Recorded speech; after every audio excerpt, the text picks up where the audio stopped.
Hoje a gente vai falar sobre String Box. Nessa 19ª aula do módulo 2, eu vou apresentar para vocês os principais componentes, falar um pouquinho sobre cada um deles e explicar como é feito o dimensionamento, a especificação, a escolha desses elementos que fazem parte, digamos assim, dos circuitos secundários, né? Eles têm uma função secundária na geração fotovoltaica, ele tem a função de proteção dos equipamentos e das pessoas e da comutação, ou seja, ligar e desligar o sistema fotovoltaico com segurança. Então vamos lá. Então afinal, né, sempre gosto de começar com essa pergunta: o que é uma String Box? Então você pode ver aí a imagem de uma String Box bem simples, bem comum, tá? O nome significa caixa de conexão de uma fileira de módulos. Ou seja, fileira de módulos você já sabe que significa que o nome dela em inglês é string. Então é a caixa de conexão das strings, né? E não só conexão e proteção também. É constituída de dispositivos de comando, né, para fazer o seccionamento, ligar e desligar com segurança, e proteção elétrica dos lados de corrente contínua, né, dos lados próximos aos módulos, ao painel, e do lado de corrente alternada, ou seja, depois que passa pelo inversor. Ela serve para proteger e conectar o painel fotovoltaico, o inversor e o quadro de distribuição elétrico da residência, ou da instalação elétrica em geral. Ela fica localizada, né? Ela pode ficar localizada próximo ao inversor, próximo aos painéis. Quando isso tiver que escolher, né, ou uma ou outra, tem que se analisar qual é a otimização do ponto de vista econômico. Então, se a corrente normalmente ela é maior no lado AC, tá? Em geral. Mas isso aí, cada caso é um caso, tem que ser analisado. Mas em geral a corrente é maior do lado AC, tá? Porque a tensão que os painéis operam, que os módulos operam, acaba produzindo uma corrente um pouco menor do lado do CC. Mas isso não é uma regra geral, tá? Tem que analisar cada caso. Essa questão de analisar cada caso é para ver qual é a melhor localização da String Box. Então, se ela estiver muito afastado, os módulos da onde vai ficar o inversor, você vai ter que colocar uma String Box na saída dos módulos e uma outra String Box próxima ao inversor.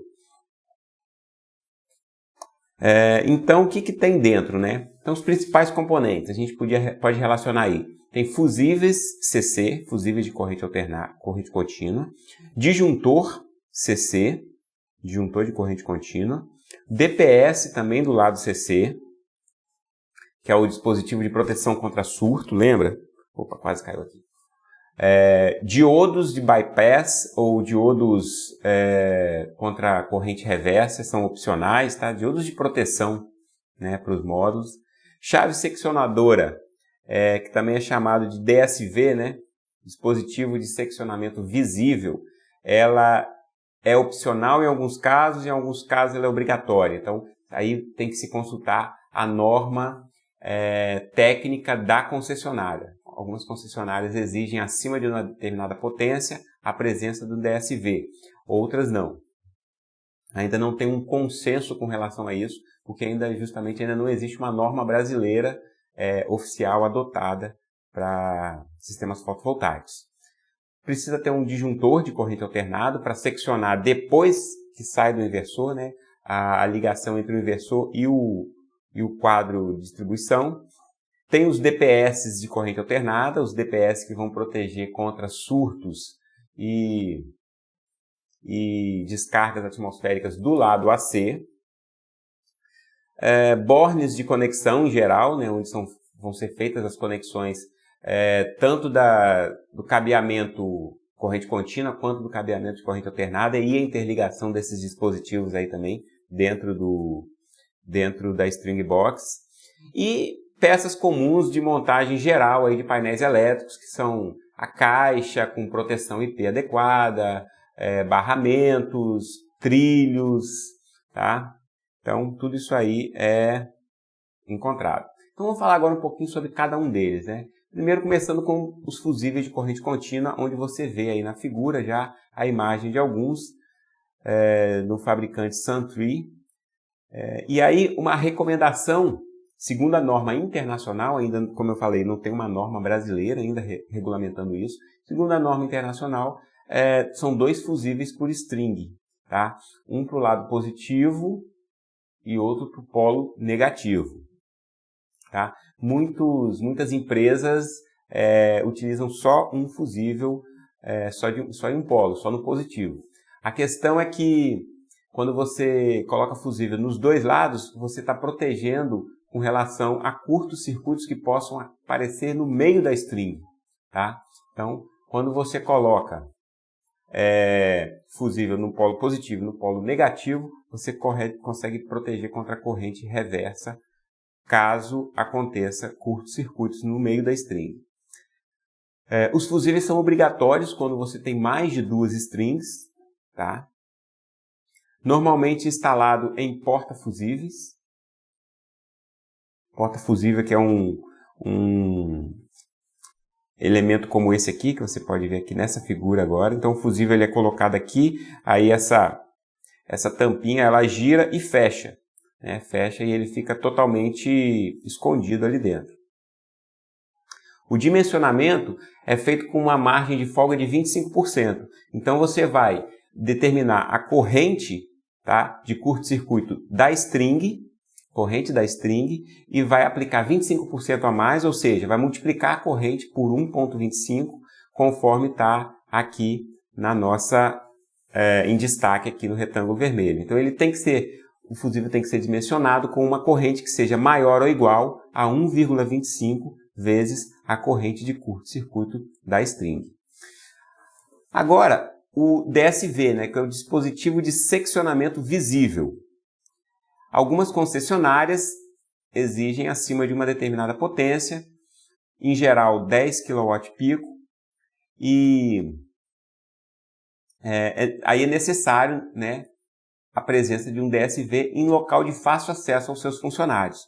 Então, o que a concessionária precisa é que ela tenha acesso ao desligamento do seu gerador, caso ela ache conveniente fazer uma manutenção, esteja fazendo manutenção ali no poste, na sua rua, na rede elétrica próxima à sua residência, ela vai lá e desliga a sua geração para que você não alimente a rede e coloque em risco o funcionário que esteja manuseando ali, acreditando que ela já vai estar desligada. Então, elas exigem que fique em um local visível, muitas vezes fora até da residência, né?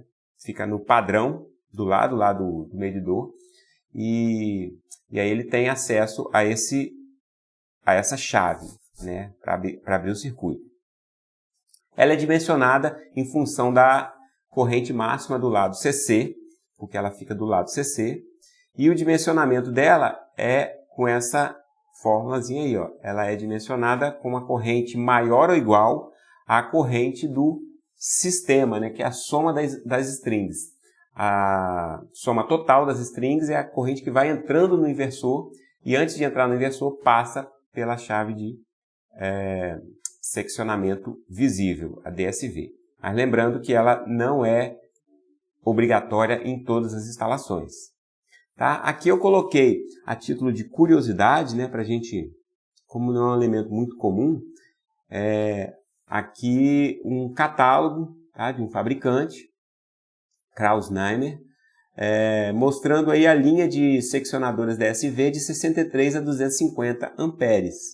Tá? Então ela tem aí a corrente nominal, tá? 63, 100, 160 ou 250.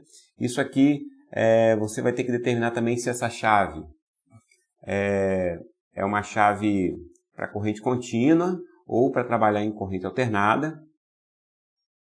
E se for para corrente alternada, pode ser inclusive uma chave tripolar.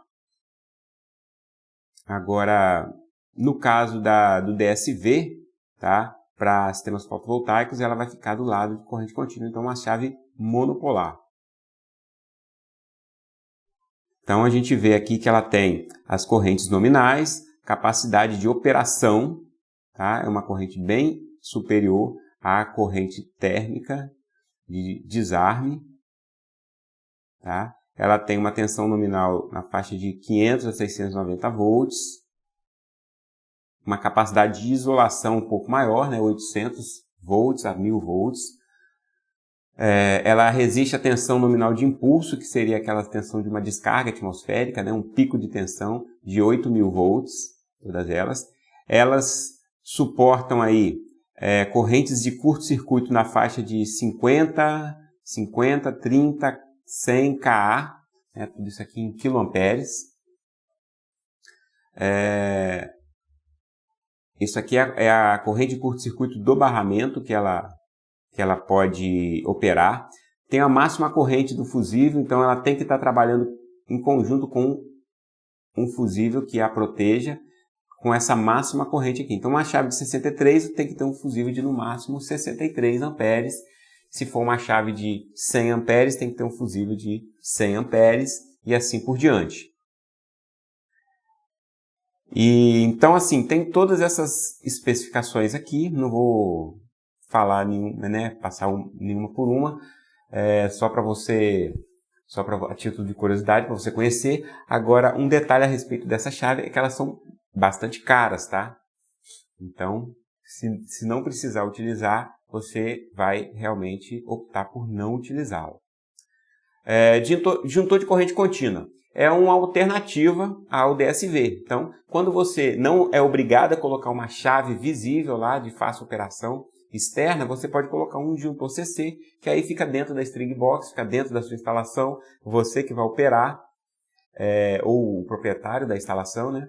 E ele é um elemento que vai fazer também a parte de comando, ou seja, desligar o sistema fotovoltaico quando for necessário, e também faz a parte de proteção contra sobrecorrente, contra curto-circuito, e, como eu falei, pode ser utilizado no lugar do DSV.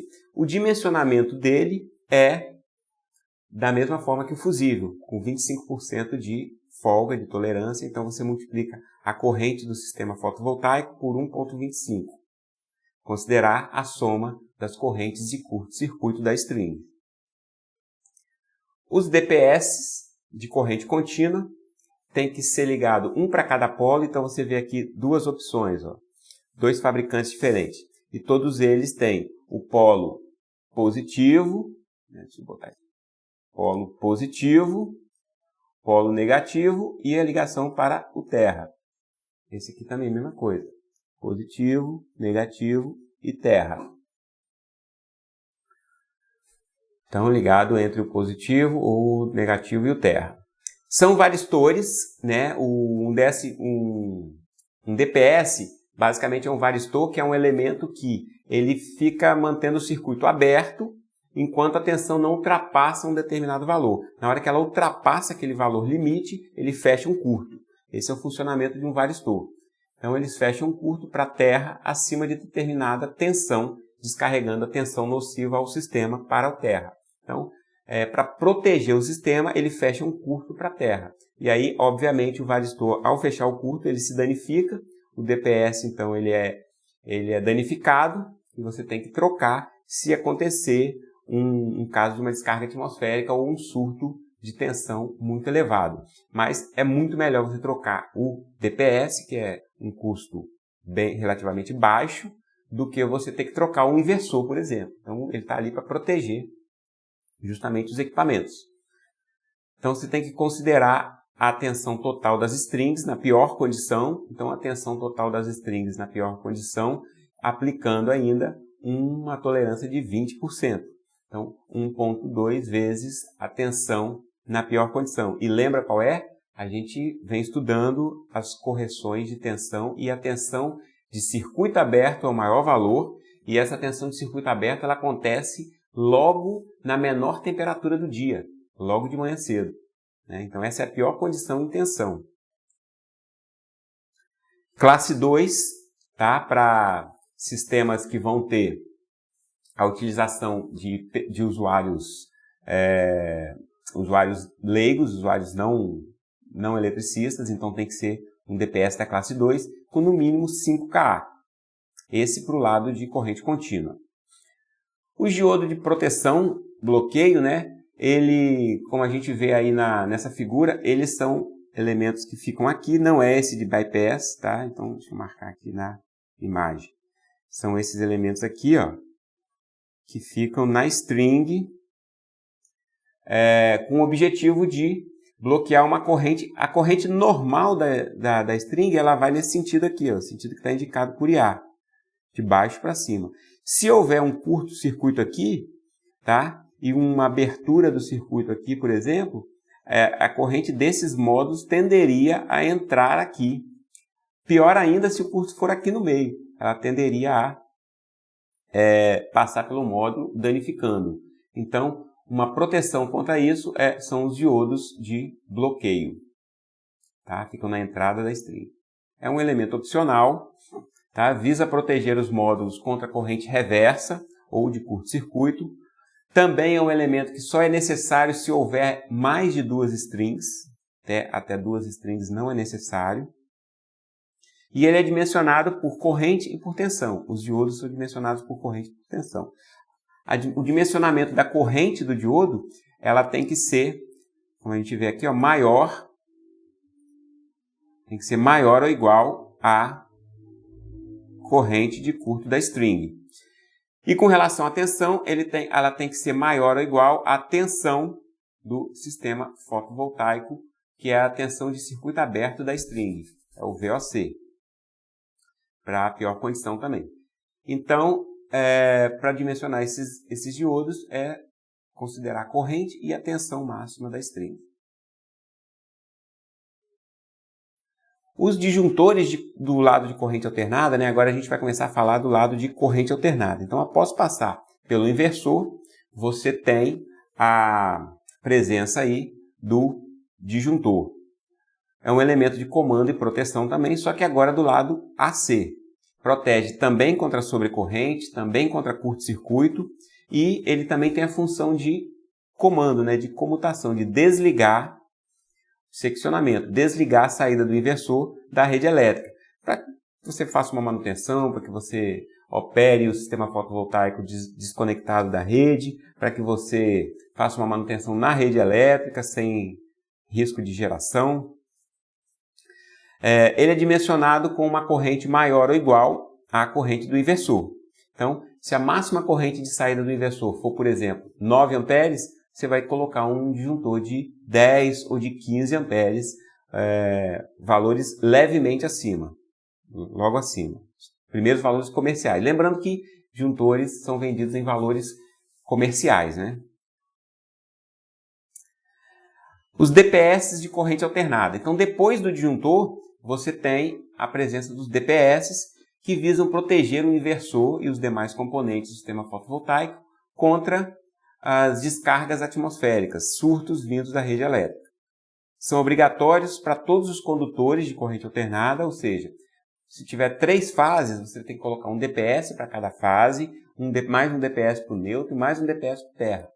Então, todos os condutores têm que ter o seu próprio DPS, porque cada condutor pode ser um caminho para essa descarga atmosférica chegar ao inversor. Eles são dimensionados em função da tensão da rede e da localização da instalação. Então, por exemplo, com relação à tensão, ele tem que ter uma tensão maior do que a tensão nominal da rede. Então, se a sua tensão da rede é 220, tá? O seu fase neutro, tá? Sempre tomado de fase para neutro. Então, se a sua tensão da rede é fase neutro 220, seu DPS você vai encontrar na faixa de 250 a 275 volts, são os valores comerciais. Se for 127 para fase neutra, você vai encontrar DPS de 175. Agora, se você tiver disponível um DPS de um valor acima, não tem problema. Você pode usar também um DPS de 250, 275 numa rede de 127. Você só não pode usar um DPS de 175 numa rede de 220 volts, porque senão ele vai atuar indevidamente. Então, ele é dimensionado aí com relação à tensão dessa forma. E com relação à corrente, tá, de descarga que ele é capaz de conduzir, em função da localização. Se for uma instalação localizada na zona urbana, você pode usar um DPS de corrente 20 kA, 20 mil amperes. Se tiver, você pode, aí tem uma imagem de um aí. Se tiver numa zona de periferia, ou seja, numa residência, zona residencial, um bairro, mas que não é no centro da cidade, não é na zona urbana, estiver na zona mais afastada, o DPS indicado é de acima de 30 kA, tá? Tem uma imagem de um de 30 kA aí também. Você pode ver que a especificação deles, né, aparece aqui, ó. Então, 20 kA aqui, esse aqui é de 30, tá? A especificação de tensão é 275 volts, 275 volts esse aqui também. Então, se ele estiver localizado na zona rural, tá? Ele tem que ter um valor de corrente acima de 45 kA. Ele tem uma corrente já maior. Então, se a residência está localizada bem afastada, e qual é a razão dessa questão da localização? É se existem dispositivos de proteção contra descarga atmosférica, né? Se tem SPDAs em volta, que podem proteger a instalação. Então, numa zona urbana, é muito provável que existam para-raios, existam SPDAs próximos ali, que vão proteger a instalação. Então, não é necessário um DPS tão robusto. Num bairro de periferia, mais afastado um pouco do centro, a probabilidade já cai. Então, você coloca um DPS intermediário. E já numa zona rural, a chance de haverem para-raios em volta, sistemas de SPDAs que vão ajudar, né, na condução na minimização desse efeito do surto, é muito pequena. Então, numa zona rural, você precisa de um DPS mais parrudo, esse de 45 kA. E finalmente, né, a gente tem também peças comuns de montagem de quadro elétrico presentes numa string box. Então você tem aí a caixa, como ela vai ficar numa situação, pode ficar numa situação exposta, né, ao tempo, ela tem que ter o grau de proteção contra poeira e umidade, tá? Então ela tem essa vedaçãozinha, essa borrachazinha aqui, ela tem tampa, né?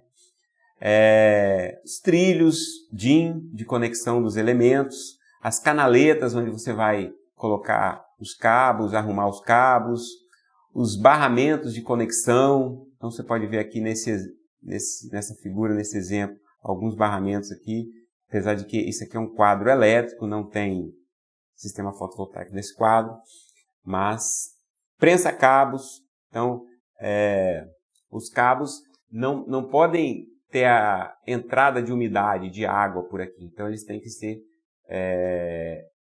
bem vedados, essa entrada desses cabos através de prensa-cabos adequados. Os bornes de conexão para fazer as conexões dos fios, parafusos, etc. Então são elementos comuns aí na montagem de qualquer quadro elétrico. Beleza? Então essa aula aí a gente deu uma destrinchada, a gente falou e conheceu bem, aprofundou sobre a string box, que é um elemento, como eu falei, que ele é muitas vezes menosprezado, ele é secundário, ele é deixado de lado, mas ele é muito importante e ele é fundamental para garantir o bom funcionamento de uma instalação, e você tem que fazer o projeto adequado da sua string box. Beleza? Então, valeu, até a próxima aula. Tchau, tchau!